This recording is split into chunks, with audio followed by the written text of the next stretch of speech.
सध्या ह्या मी खराब झालेल्या ज्या आळ्या आहेत त्या कलेक्ट करून फेकून देतोय।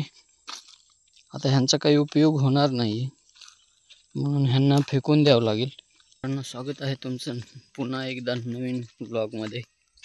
तर आज आपण जातोय माझं शेत पाहायला। मी दिवाळीच्या सुट्ट्यानिमित्त गावाकडे आलोय, तर आता शेताकडे जातोय। पाहूयात शेतामध्ये काय काय आहे। ही शेताकडे जायची वाट आहे, पाऊल वाट, बैलगाडी पण जाते ह्या वाटेने। तर आपण आलेलो आहोत आपल्या शेतामध्ये, जाऊयात लगेच। हे पहा, हे आहे आपलं शेत। तो जो ढीग दिसतोय तो सोयाबीनचा आहे आणि इथे मूग होता। हे जे दिसतंय हे मूग होता। मुगाच्या शेंगा तोडून वगैरे झालेल्या आहेत आणि सोयाबीन पण कापणं झालेलं आहे। आणि समोर जे शेड दिसत आहे तुम्हाला, ते सेरिकल्चर फार्मिंगचं शेड आहे।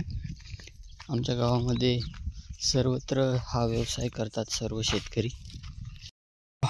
हे आहे आपलं शेत। हे माझ्या मागे तुम्ही पाहू शकता, हे आमचं शेड आहे, सेरिकल्चरचं आहे। हे मध्ये दाखवेल मी तुम्हाला थोड्या वेळामध्ये काय काय आहे, कसं असते हे सर्व। चला तर मग पाहूयात। हे पहा, हे असं असते। हे जे ग्रीन कलरचं तुम्हाला दिसत आहे त्याला चंद्रिका असं म्हणतात।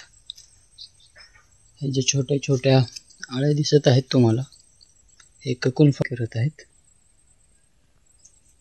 ककून फॉर्म झाले पूर्ण की मग ह्या चंद्रिका बाहेर काढून, त्याच्यामधून पूर्ण ककून सर्व बाहेर काढून बंगलोरला विकायला नेले जातात।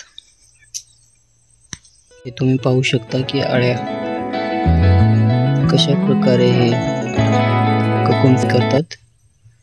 आणि हे जे फॉर्म करत आहे तो त्यांचा सलाइवा आहे।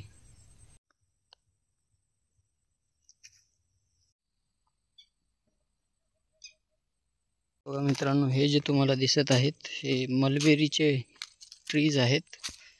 तुती म्हणतात याला मराठीमध्ये। हे सध्या कापून टाकलेले आहेत आळ्यांना खाण्यासाठी, त्यामुळे हे एवढे छोटे छोटे दिसत आहेत। हे तुम्हाला हिरवं जे दिसत आहे तसं येईल पुन्हा ह्यांना पण। सध्या ह्या मी खराब झालेल्या ज्या आळ्या आहेत त्या कलेक्ट करून फेकून देतोय।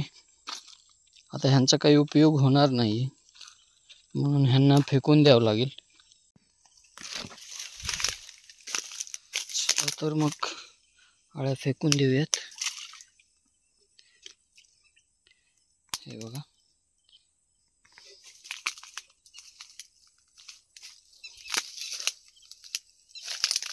हे पहा, हे आम्ही लावलेले आंब्याचे झाडं एवढे मोठे झालेत आता। हे आंब्याचं झाड आहे, हे जांभळाचं झाड आहे, हे जे दिसत आहे ते, हे अजून एक आंब्याचं झाड आहे। आणि आमच्या शेतामधून हा नानकवाडीचा गुरुद्वारा जो आहे तो एकदम जवळ आहे। हे बघा, तुम्हाला दिसत असेल व्हिडिओमध्ये। हे बघा, हे असं शेड करावं लागते। जर तुम्हाला सेरिकल्चरचा व्यवसाय करायचा असेल तर तुम्हाला पण असं शेड बनवावं लागेल। तर अशा प्रकारे हा होता आपला एक छोटासा ब्लॉग। संपलेला आहे आपला हा ब्लॉग। भेटूयात नेक्स्ट ब्लॉगमध्ये, तोपर्यंत बाय बाय।